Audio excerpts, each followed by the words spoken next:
अगर शमी मुझसे कहते तब मैं उनको बताता।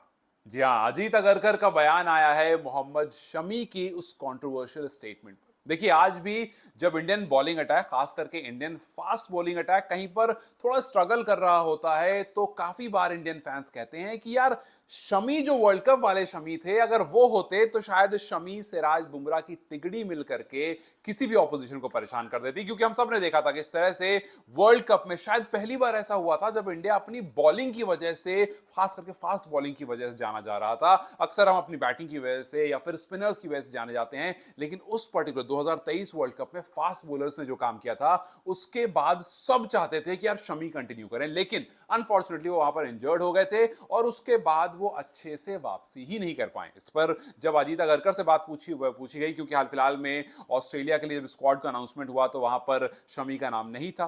फिर जब अजीत अगरकर से पूछा गया कि शमी का नाम क्यों नहीं है, तो उन्होंने कहा कि शमी पर कोई भी अपडेट नहीं है। और जब मोहम्मद शमी तक ये बात पहुंचती है तो शमी कहते हैं कि यार मुझे नहीं पता उनको अपडेट कौन दे रहा है। हालांकि उन्होंने डायरेक्टली हमला नहीं किया था, उन्होंने साफ साफ कहा कि मैं फिट हूं, मुझे नहीं पता कि वहां तक अपडेट कौन दे रहा है और मेरा काम नहीं है अपडेट देना। मोहम्मद शमी ने कहा था मेरा काम है अपने आप को फिट रखना, मेरा काम है प्रैक्टिस करना, जो कि मैं लगातार कर रहा हूं। अगर किसी को अपडेट चाहिए तो वो मुझसे पूछेगा आकर, मैं जा जाकर अपडेट तो दूंगा नहीं। और अगर आप एमसीए की बात करो तो मैं वहां लगातार जाता हूं, अगर आप बात करो डोमेस्टिक खेलने की तो मैं वो लगातार खेल रहा हूं। हाँ, पहले वर्ल्ड कप के टाइम पर मैं इंजर्ड जरूर हुआ था, उसके बाद मैं रिकवर भी हो गया, लेकिन तब से मैं इंतजार कर रहा हूं कि मैं वापस लाया जाऊं।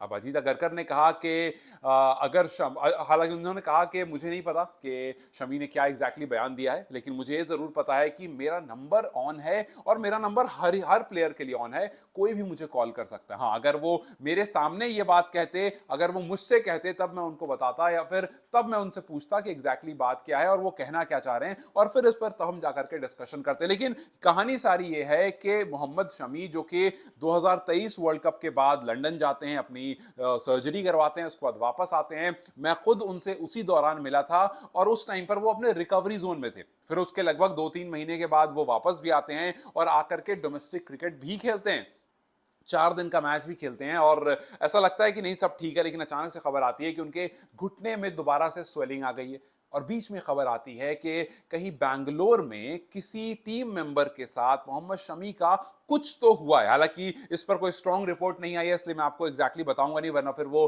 फेक न्यूज जैसी हो जाएगी। बट खबर जरूर कहीं ना कहीं से उड़कर आई थी कि मोहम्मद शमी और टीम मैनेजमेंट में कुछ अनबन हुई है, और फिर उसके बाद एक बार भी मोहम्मद शमी के फिट होने की खबर नहीं आई। तो क्या वाकई कुछ ऐसा हुआ था जिसके बाद टीम ने शमी को खुद से दूर कर दिया, या फिर वाकई शमी अनफिट थे? क्योंकि शमी ने अभी कहा कि भाई मैं पूरी तरह से फिट हूं और मैं लगातार प्रैक्टिस कर रहा हूं। अजीत अगरकर ने कहा था कि शमी को अगर टीम में वापस आना है तो उन्हें डोमेस्टिक मैच खेलना पड़ेगा। अब फिलहाल शमी एक बार फिर से आपको डोमेस्टिक खेलते हुए दिखेंगे, लेकिन इस बीच में बहुत सारे फॉर्मर इंडियन प्लेयर्स को यह भी लगता है, और बहुत सारे क्रिकेट फर्टर्निटी के लोगों का मानना यह भी है कि इस टाइम में टीम में कहीं ना कहीं एज अ फास्ट बॉलर हर्षित राणा को जगह देने का पूरा प्लान बना लिया गया है और शमी की तरफ देखने का कोई भी इरादा नहीं है। तो इस टाइम पर जो 3 पेसर जिसको इंडिया देख रहा है फॉरवर्ड जाते हुए, वो हैं अर्शदीप सिंह, मोहम्मद सिराज और जसप्रीत बुमराह, और फिर उनके साथ हर्षित राणा, जो आने वाले टाइम में आपको टीम में रेगुलर खेलते हुए दिखेंगे, बिकॉज वो हर फॉर्मेट में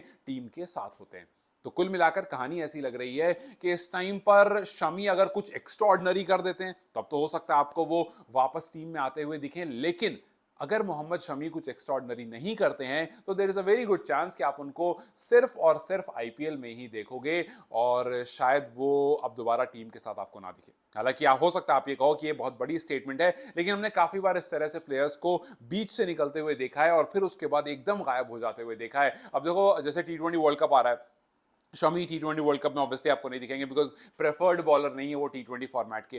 टेस्ट जब आएगा, अभी साउथ अफ्रीका टेस्ट सीरीज होने वाली है, वहां पर शमी दिखेंगे या नहीं दिखेंगे उसके लिए अभी शमी को परफॉर्म करना पड़ेगा, और वो भी एक्स्ट्रॉर्डनरी। ऐसा नहीं कि आपने 2-3 विकेट ले ली तो आपकी वापसी हो जाएगी, नहीं, उस मूड में नहीं अजीत अगरकर। अजीत अगरकर इस मूड में है कि भाई अगर कुछ बहुत बेहतरीन हो गया तब तो ठीक है, अगर नहीं हुआ तो मामला इसी तरह से चलता रहेगा। लेकिन सवाल बस ये है कि वो मोहम्मद शमी जिन्होंने इंडिया को वर्ल्ड कप, आप ये वाला वर्ल्ड कप देखो, 19 वाला वर्ल्ड वर्ल्ड कप देखो, जब जब उन्होंने खेला तब तब उन्होंने इंडिया को अपने एंड से पूरी जान झोंक करके, यहां तक कि अपने घुटने से जहां उन्हें तकलीफ हो रही थी, अपने एंकल से जहां उन्हें पेन बर्दाश्त नहीं हो रहा था, इंजेक्शन लेकर के आकर गेंदबाजी कराई। अब वो सिचुएशन आ गई है कि वो खिलाड़ी खुद कह रहा है कि मैं ठीक हूं, मैं फिट हूं, मैं फाइन हूं, मैं लगातार प्रैक्टिस कर रहा हूं, लेकिन सिलेक्टर कह रहे हैं कि मेरी उनसे बात ही नहीं हुई और मुझ तक जो अपडेट आया उसमें यही है कि वो फिट नहीं है। खैर, आपको क्या लगता है, क्या वाकई मोहम्मद शमी को नहीं अंदर लेना चाहते हैं बाजीद अगरकर, या फिर वाकई शमी फिट नहीं है? लेकिन शमी की ज़बानी अगर आप सुनेंगे तो वो उनका कहना, और खास करके अगर आप उनको खेलते हुए भी देखेंगे, अभी डोमेस्टिक वो खेलेंगे, आप उनको